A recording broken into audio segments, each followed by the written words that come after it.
The cold hit her face before the wind did, a wall of frozen salt air coming off the Ashford Sea that smelled like iron and dead kelp and something older underneath, something that had no name in any language she had ever learned in the work camps of the Dusk Hollow clan. Nev's knees had stopped hurting somewhere around the 2nd mile of the rocky shoreline. That was not a good sign. Pain meant circulation. No pain meant her body had made a quiet executive decision about which parts of itself it could afford to keep running. She kept moving. The elder she carried was not heavy. That was the worst part.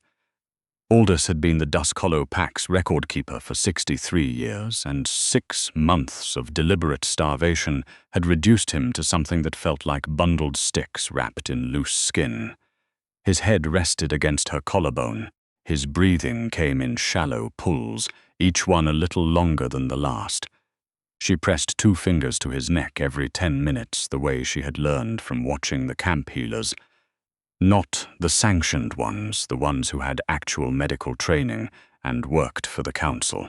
She meant the old woman in the 4th barracks who had been a midwife before the annexation and who had taught Nev in stolen minutes between work shifts how to feel for a pulse the way you feel for a fish moving under river ice.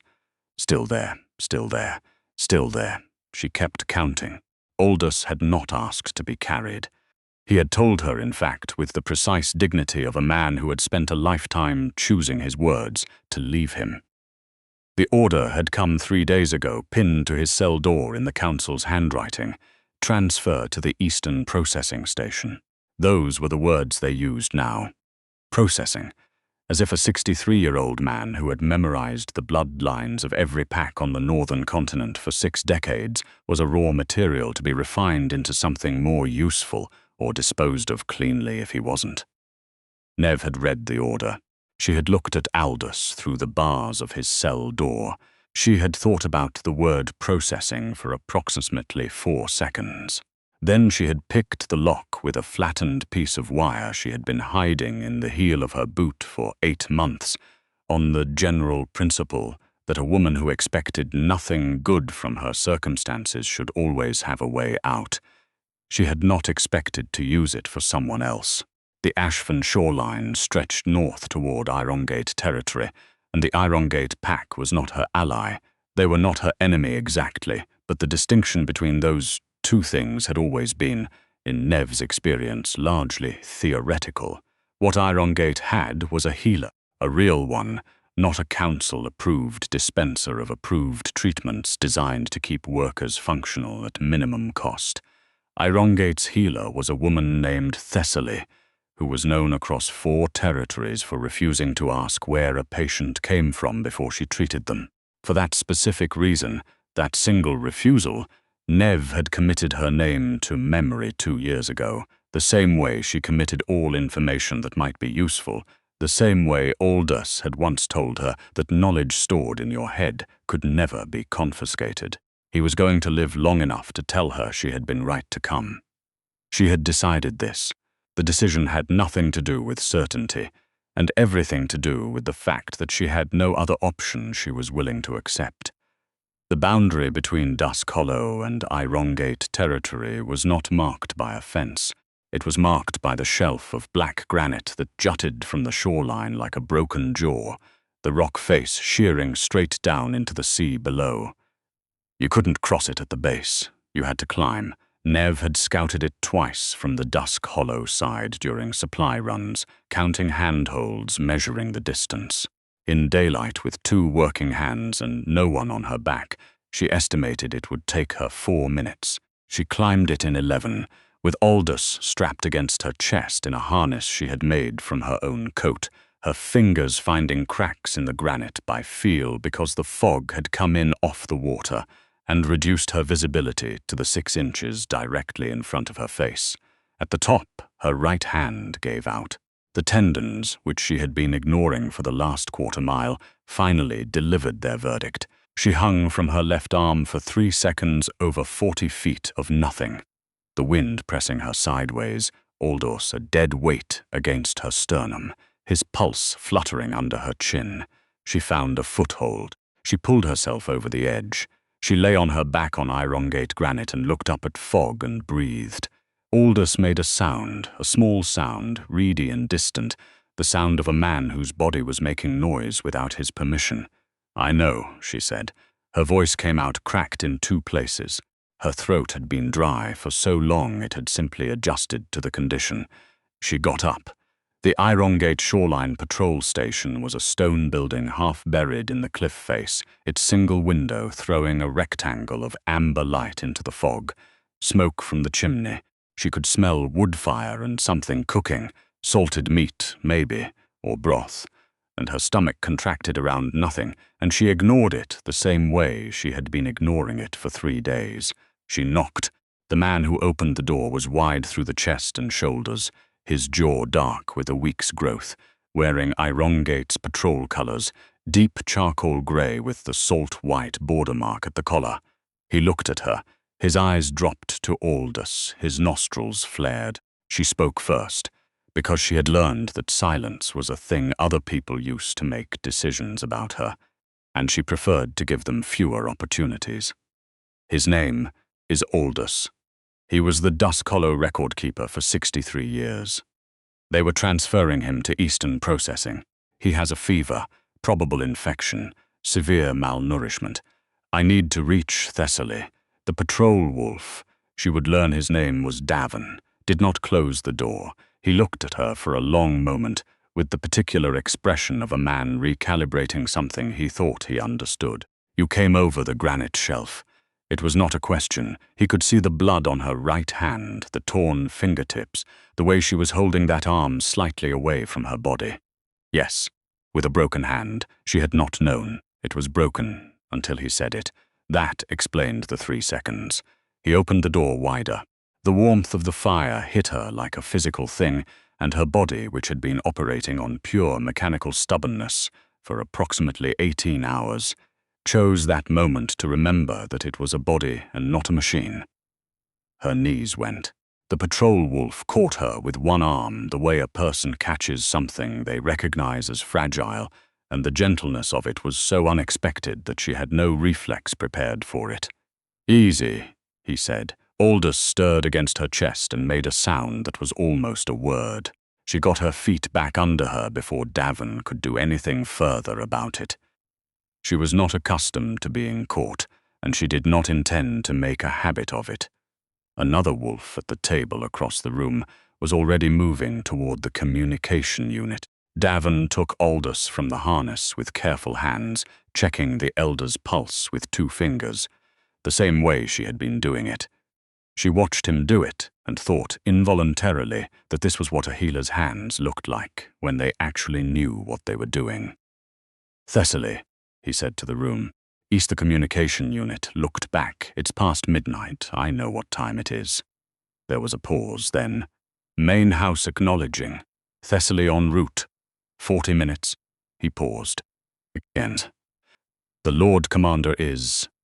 "He's 20 minutes out." He was already in the northern sector. Davin went still just for a moment, then, "Get her water." He was looking at Nev. "And don't crowd her." Nev accepted the water. It was cold and tasted like minerals, and she drank it without stopping and held the cup out, and it was refilled without comment, which told her something about the kind of patrol unit. This was that she filed away for later. The Lord Commander of Irongate. She had heard the name in the way you hear the names of powerful people, from a distance, through walls, in the spaces between official announcements. Kylan Irongate. He had held the territory for 11 years, had rebuilt the Pack's western borders after the Council's last attempt to absorb them, and was known in the stories that circulated even in Dusk Hollow's work camps as a man who had never lost a border engagement in a decade of trying. They also said his wolf was silent, that he could be standing in a room for 30 seconds before anyone realized he was there, that he had dismissed 3 council negotiators in a single meeting and sent them back with a response that consisted of 4 words: "The border does not move." Nev had no wolf. She had never shifted. At 17, during the forced ceremony that Dusk Hollow inflicted on all adolescents, the public performance of pack identity, the demonstration of belonging, She had stood in the center of the yard and waited, and nothing had happened. The pack had watched her with the specific pity-tinged contempt they reserved for defectives. The council assessor had noted it in his report. A wolfless female, work viable, no special assets. She had been assigned to the record-keeping division as a transcriptionist, which was how she had come to work alongside Aldous, and how Aldous had, over 6 years, quietly and without ceremony taught her everything he knew. She was thinking about this, about the assessor's report, about the word defective, about the way a 63-year-old man with careful hands had decided she was worth teaching when the door opened. The cold came in first. Not the cold of the sea air, something different. The cold of a presence that displaced the atmosphere around it, the way a very large stone displaces water. She felt it before she saw him, and then he was in the doorway and the room reorganized itself around him without any of the furniture moving. Caelan Irongate was not what she had constructed from the stories. The stories had built a thing of edges and severity, a weapon shaped like a man. What she saw was a man shaped like a man who had decided, somewhere along the way, that he would not be moved by anything that could not justify moving him. He was tall, broad-shouldered, with a scar along the left side of his jaw that pulled the corner of his mouth slightly sideways when his face was at rest. Dark hair, cropped. Eyes that were the particular grey of water before a storm, the kind of grey that had other colours hiding inside it. He took in the room in one sweep, Davin, Aldous, the other patrol wolf, and then her. And he stopped, not slowed, stopped, the way a clock stops. His jaw tightened, his nostrils flared, the grey of his eyes shifted, the storm water deepening into something that had no simple name. The hands at his sides, she noticed, curled very slowly into fists, mine. The word came out at a register just below normal speech, the kind of sound that didn't travel through air so much as through walls. The wolf's register, not the man's. Nev stared at him. What? He crossed the room in 3 strides, and then stopped himself 4 feet from her with a visible effort, the kind of effort that had a physical cost. She could see the line of his throat move as he swallowed. You're my mate. His voice was controlled now, but barely. She could hear the seams. I don't have a wolf. That doesn't change what you are. It changes everything about how that's supposed to work. He looked at her the way no one had ever looked at her, with the specific intensity of a person who has been searching for something for so long that finding it produces something adjacent to pain. She watched it move across his face and did not know what to do with it. The elder, she said, because Aldous was the only thing that mattered right now. Please. He was transferred for processing.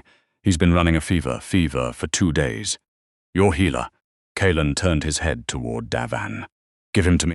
Davan transferred Aldous to the Lord Commander's arms without hesitation, and she watched those hands, the same hands she had catalogued as weapons, hold a fragile old man with a precision that had nothing to do with force. He examined Aldous the way Davan had examined him, with 2 fingers and a focused stillness that was its own kind of language. Thessaly. 40 minutes, Alpha. 20. Tell her 20. He looked back at Nev. The grey eyes travelled over her. All of her, not the way the council assessors had looked at her, cataloguing deficiencies, but something that was its opposite, something that saw her in a different direction. He registered the blood on her right hand, the way she was holding it, the hollows beneath her cheekbones that had been building for 3 years of reduced rations, because the council had a policy about wolfless females in work assignments that amounted to keeping them alive at minimum viable investment. His jaw shifted. The muscle along it ticked once. Who, he said, and the word was flat and deliberate, the way you say a word when you are deciding whether to feel what it is making you feel. Did this. She almost said it didn't matter. She had been saying that her whole life about various things. Instead, she said, the Dusk Hollow Council. All of it. Not just my hand. The silence in the room was complete. Davin had stopped moving. The other patrol wolf had become extremely interested in a fixed point on the wall. Caelan looked at her, and she watched something happen behind his eyes that she had no framework for.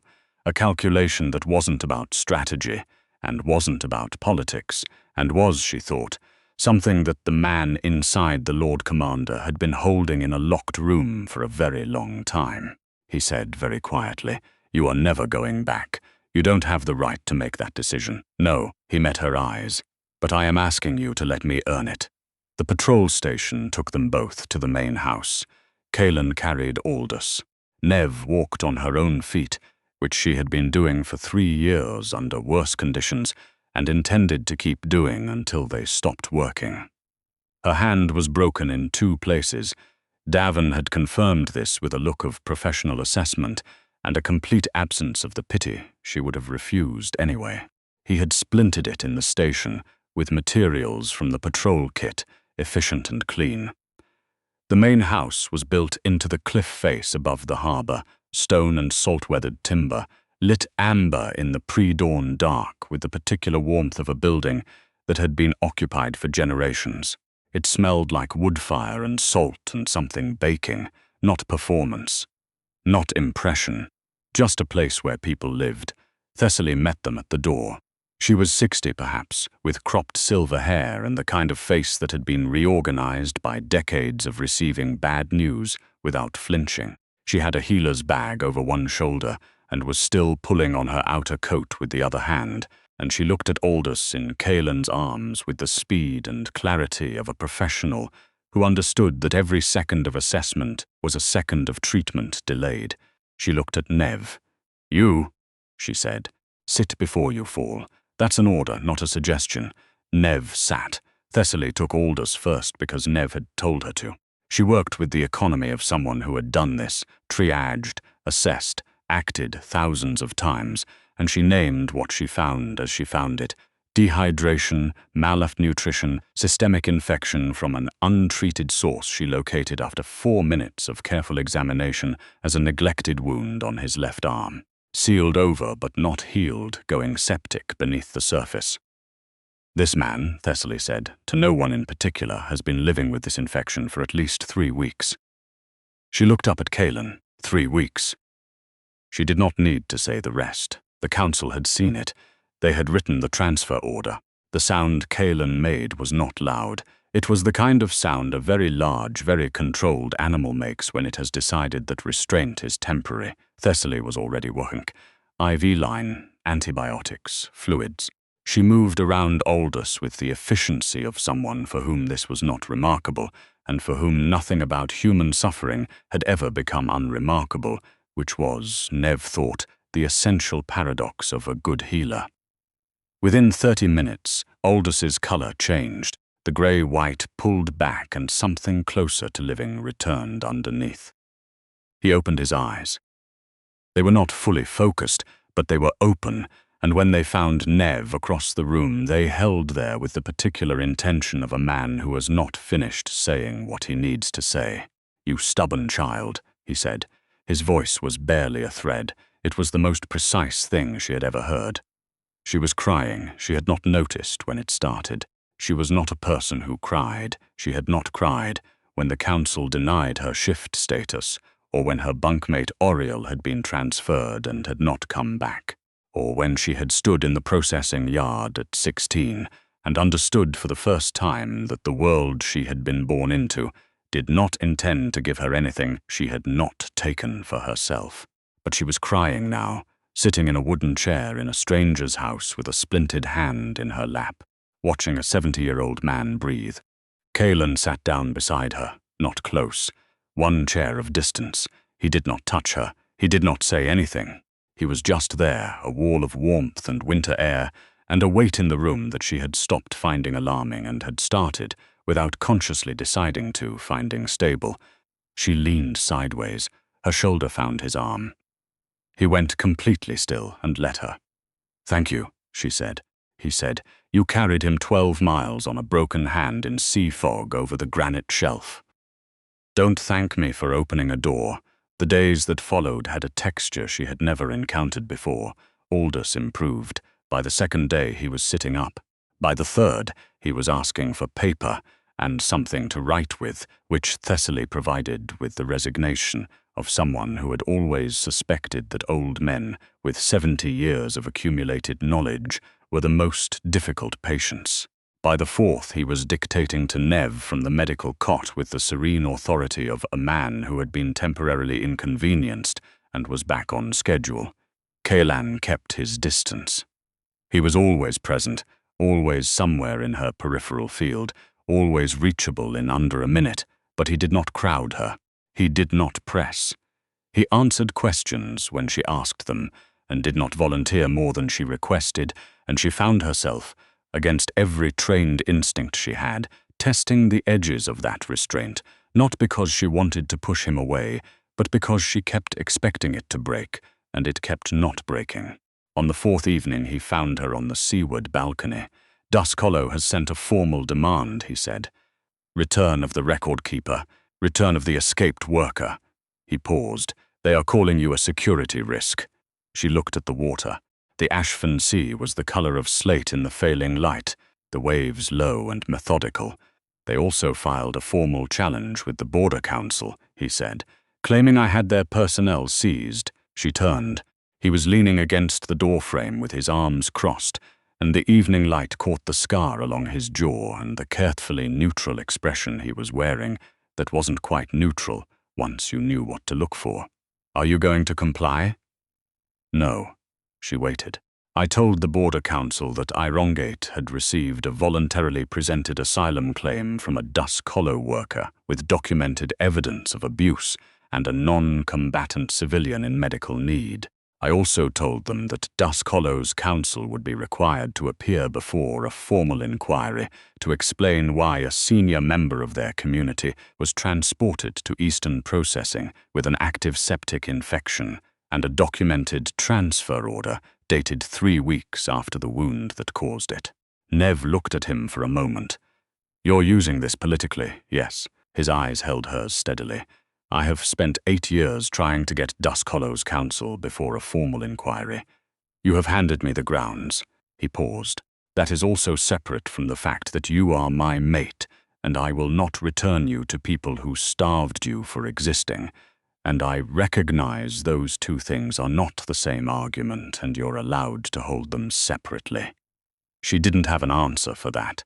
She stood there looking at him with the particular feeling of a person whose defenses have been built to handle one kind of threat and are finding themselves outflanked by something they don't have a category for. "You don't touch me," she said. He was quiet. "You've had 4 days. You haven't touched me since the station. Because you hold yourself like someone who has learned to absorb impact without moving," he said.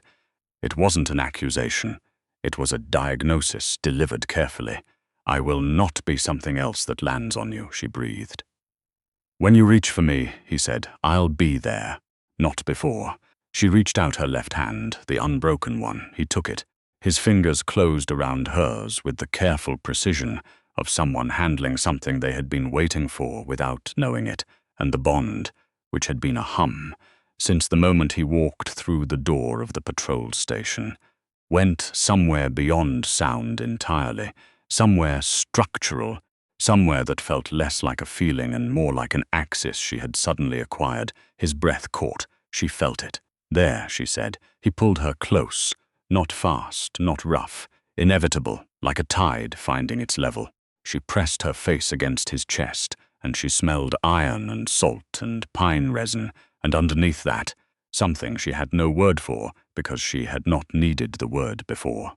The closest she had come was the feeling of being warm after you had been cold for so long that you had stopped remembering warmth was a real thing.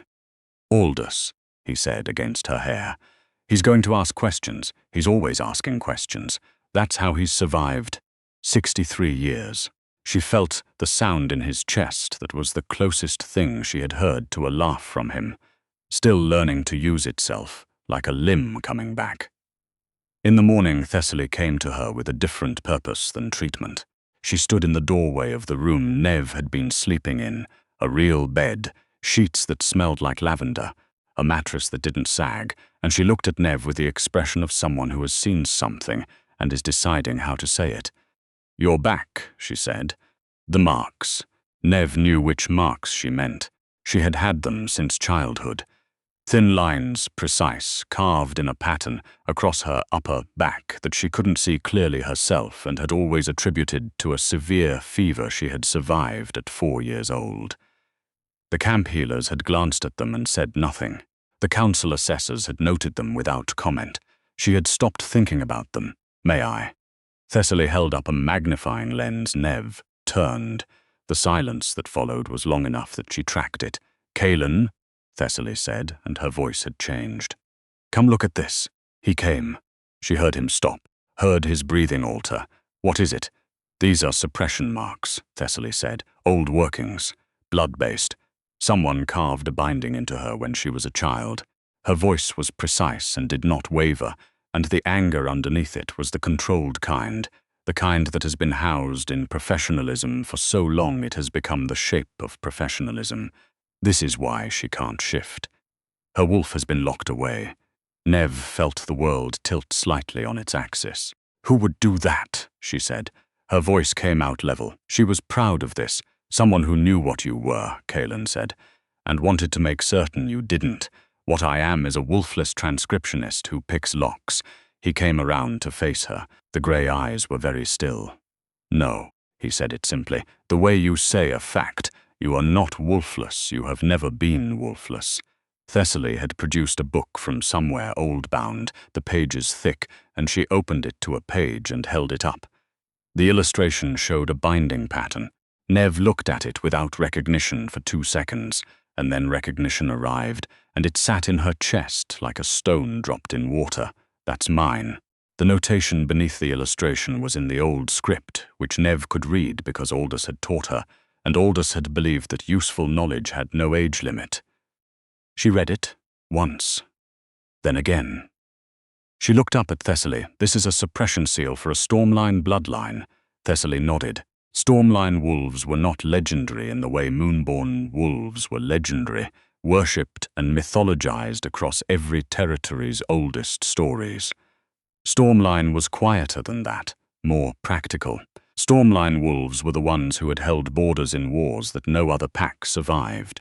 They were the ones the Council had spent 2 centuries systematically hunting, because a wolf who could not be intimidated and could not be broken and could read the field of a battle the way other wolves read the weather was not a wolf the Council found useful.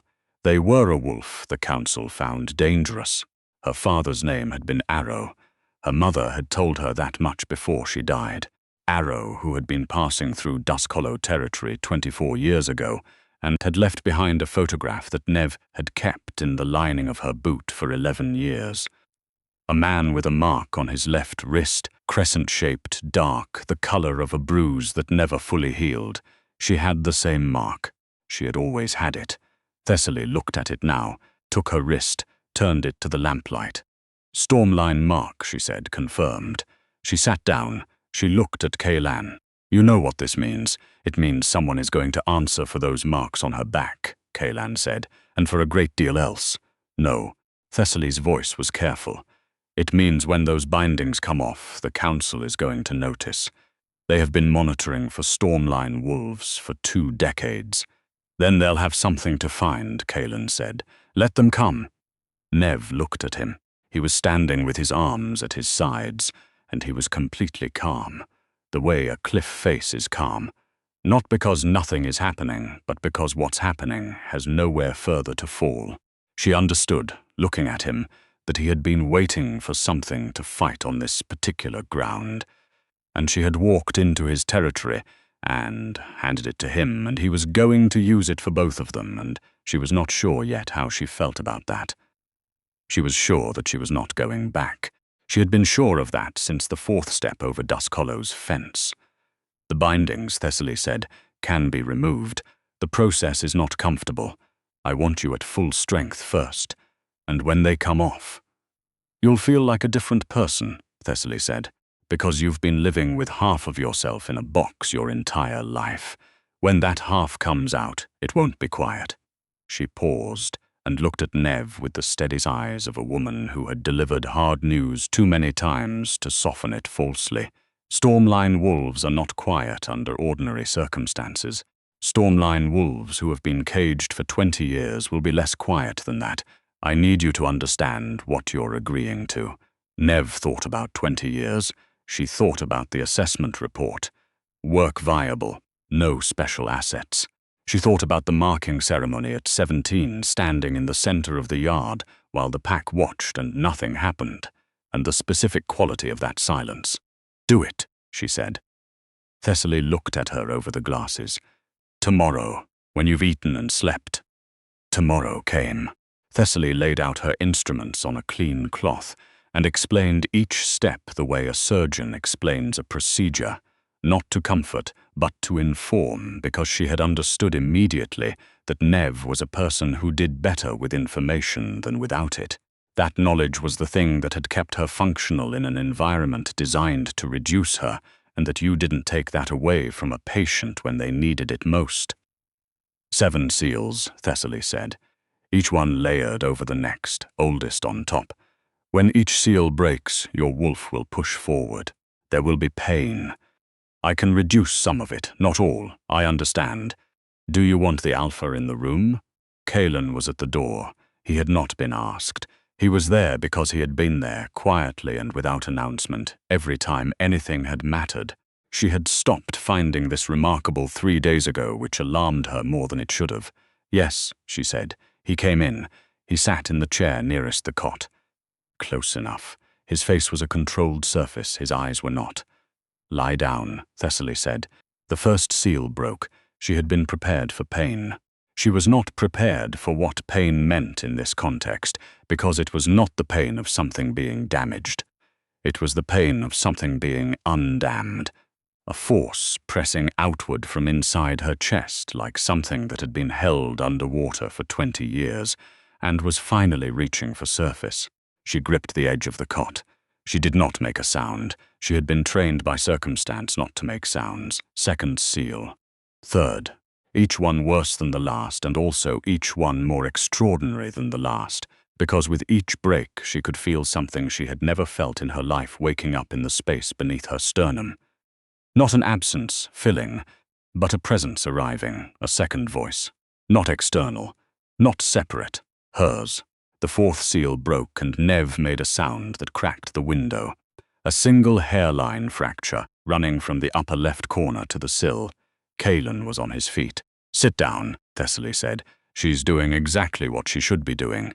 He sat, his knuckles were white on his own thighs. Fifth, sixth. By the sixth, Nev's vision had gone sideways. All the colors shifted into a register that didn't correspond to normal light. She could feel her bones remembering something. The preparation for a shape they had never been allowed to take. Her body was recalling a blueprint it had always had. Last one, Thessaly said. Primary seal, your wolf is going to come through. Don't fight her. Let her arrive.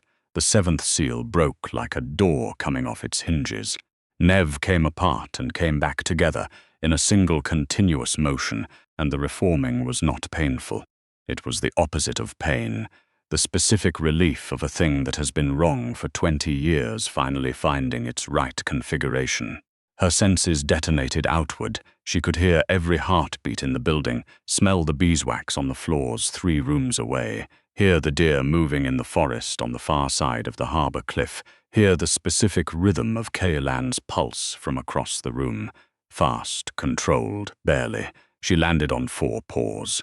The cot was beneath her in pieces. The room was smaller than it should have been, and she understood why. She was larger than she should have been.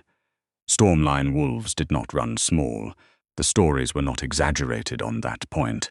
Her fur was the color of storm water, dark at the base, silver at the tips, the way water looks when light moves through it at an angle. When she turned her head, she caught her reflection in the cracked window. Eyes the color of lightning, pale gold-white, lit from within. Thessaly had backed against the wall with the expression of someone whose theoretical knowledge has just met empirical confirmation. Kaelan stood. He did not step back. The bond, which had been enormous since the moment she had reached for his hand, became something with no upper end, no ceiling, a depth she could not find the bottom of. The storm wolf crossed the room. She was not quiet about it. Her paws left marks in the stone floor. She pressed her head against Kaelin's chest with the full weight of her, which was considerable, and she felt his hands come into her fur and grip there, not gently, not carefully, with full force, the way a man holds the thing he has been looking for, and she felt in the wolf's body the tears she had already cried in the human one. She shifted back. Standing on the broken floor, barefoot, the binding marks gone from her back, smooth skin, uncarved, as if they had never been, she pulled the shirt Kaelin had wordlessly removed and offered and wrapped it around herself, and it hung to mid-thigh and smelled like him, and she held it closed.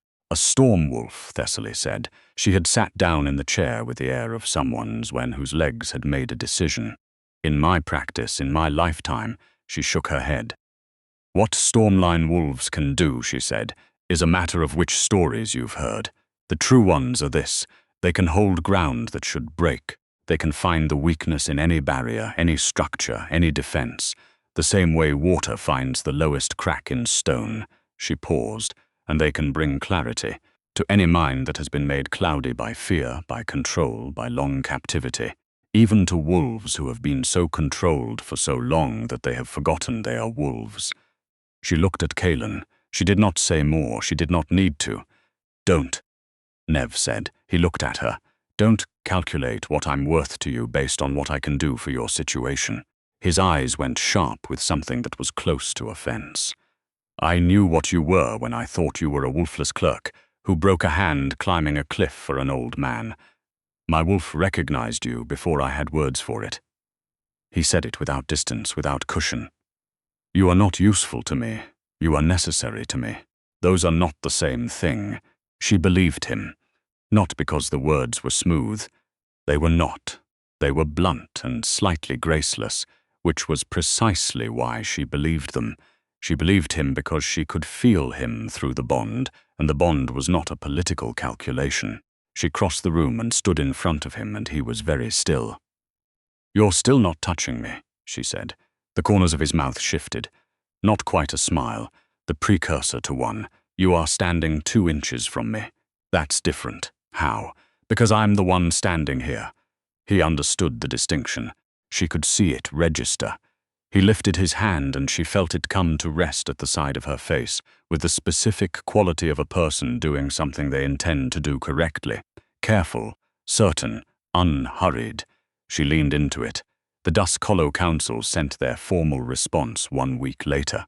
A 3-person delegation, council stamps, legal language, the particular tone of institutions that have confused process for power for so long they have forgotten that process requires force to back it.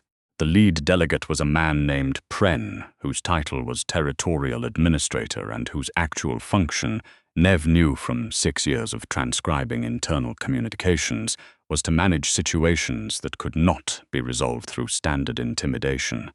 He was good at it. He had a face made for reasonableness. He was not prepared for what he found. Kaelin received them in the formal hall. Nev stood at his right side, and she had not been asked to be there. She had walked there herself, and no one had moved to relocate her. Aldous sat in a chair near the window with a writing board on his lap, because Aldous did not miss historical events when he could document them. Pren addressed himself to Kaelin with the particular courtesy that assumes the woman beside the powerful man is decorative. Lord Commander, we come in good faith to resolve a misunderstanding regarding Dusk Hollow personnel who— The elder you transferred, Callan said. Aldous. He was in active septic infection when he arrived here. The transfer order is dated 3 weeks after the wound. He looked at Pren without inflection. I would like you to explain that to me. There were complications after the previous administration. My healer's report documents 6 months of progressive malnutrition in a 63-year-old man. Davan. Kaelan did not raise his voice. A guard stepped forward with a document, the full medical report, sealed under Thessaly's practice mark. My second's report documents the condition of your border installations and the physical state of your work assignment personnel. He paused. I'd like to table the question of who belongs to whom and discuss those reports first. Pren's prepared, reasonable face developed a stress fracture. The wolfless female, Pren said, recovering his footing with the adaptability of a professional, was a council-designated work asset. Her removal constitutes— Nev spoke for the first time. "My name is Nev," she said. Her voice was level. "If you're going to discuss me as property, you should at least do it using my name." Pren looked at her. She watched him process her presence, the way she was standing, the way Kaelan had not moved a fraction when she spoke, the way Aldous had lifted his head from the writing board and was watching Pren with the calm attention of a man recording testimony. She watched the adjustment happen in his eyes, the recalibration, and she saw the exact moment he understood. He had walked into something he hadn't been briefed on. "The wolfless female," she said, "also has a name for what was carved into her back when she was 4 years old, and a healer's documentation of it, and an account before the Border Council scheduled for the 17th. She tilted her head. "Are you still interested in discussing property?" The delegation left at midday. They departed, in Aldous's documentation, in good order but with reduced confidence, which was Aldous's way of noting that they had come to collect and left having been collected. Kaelan found her afterward in the records room, where she had taken up a secondary station at the table beside Aldous. She was transcribing his dictation with her left hand. Her right was still splintered, improving, and she had adapted to the constraint with the pragmatism of a person for whom adaptation was a primary survival skill. He stood in the doorway. She knew he was there before she heard him, which was new and strange, and she was still adjusting to it. "The hearing is in 3 weeks," he said. "I know. I'll be ready. You don't have to attend. I can represent." I was the one who was present myself. She looked up. "With you, if you're offering." He looked at her with the particular expression she had learned to read, the one that was his version of something he couldn't put in political language. "Yes," he said. "I'm offering." She went back to the transcription. Aldous dictated 3 more lines and then stopped. "You're smiling," he said. "I'm not. You are. I have known you for 6 years, I can tell." He said this with the serenity of a man who has been nearly processed and is now documenting history from a comfortable chair. "It's undignified." "It is," she agreed, and kept writing. The formal hearing came and went, as formal hearings do, with its records and its seals and its deliberate language, and what it produced at the end was not a revolution. It was a ledger, an account opened under the Border Council's jurisdiction, a long record of specific facts that could not be undocumented. Dusk Hollow's administration was placed under council oversight. The work assignment policy was suspended pending review. Eastern processing was closed indefinitely. These things did not happen loudly. They happened the way water moves through stone, the way a storm-line wolf finds a crack and widens it, steadily without drama. Aldous filed the records himself. The ceremony came 6 weeks later, in the great hall with the high windows that looked out over the harbour, at the hour when the Ashford Sea caught the evening light and went the colour of hammered bronze. The pack filled the hall. Not only Iron Gate wolves, there were faces she didn't recognise. Wolves from 4 territories who had crossed borders to witness what was being witnessed. Nev stood at the entrance to the hall for a moment before she went in. Her wolf was calm inside her, steady, the way the sea is steady when the storm has passed and the water is just water again, deep in its own and going where it goes. She wore dark grey. Not ceremony white, not performance. The colour of the Ashford Sea on the morning she had climbed the granite shelf, which felt right, which felt like the right shore to start from. Kaelan was at the far end of the hall, and when she walked in he watched her the way he always watched her, with the full weight of his attention, nothing held back, and she saw his face do the thing it did sometimes when it forgot the controlled surface and was just a face. Open, slightly terrified, utterly certain. She reached him. He held out his hand and she took it. She felt the hall's weight, all those people and their watching, and she felt her own weight, 24 years of it, the camps and the assessments and the broken hand and the long climb and the cracked window and the stone floor under 4 heavy paws, and she held all of it and stepped into what came next. The vows were old words. Kaelan said them looking at her, and his voice did not waver. She said them back. They were her words, too. The marking was sharp and bright, a key turning, a door that had been locked from both sides finally opening from both sides at once. She felt the bond settle into her the way a foundation settles, the way a thing that is meant to hold weight finally meets the ground. The hall sent up its howls. Her wolf answered from inside her chest, low and resonant and fully her own, nothing suppressed. Nothing locked away, the complete sound of a complete thing. Aldous, from a chair near the front, because Thessaly had required him to sit, wrote 3 words in his documentation and then stopped writing and watched.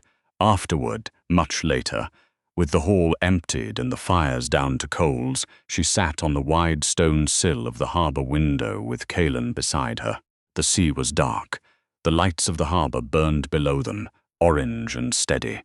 "What did Aldous write?" he asked. She had told him about the 3 words. She leaned her shoulder against his arm.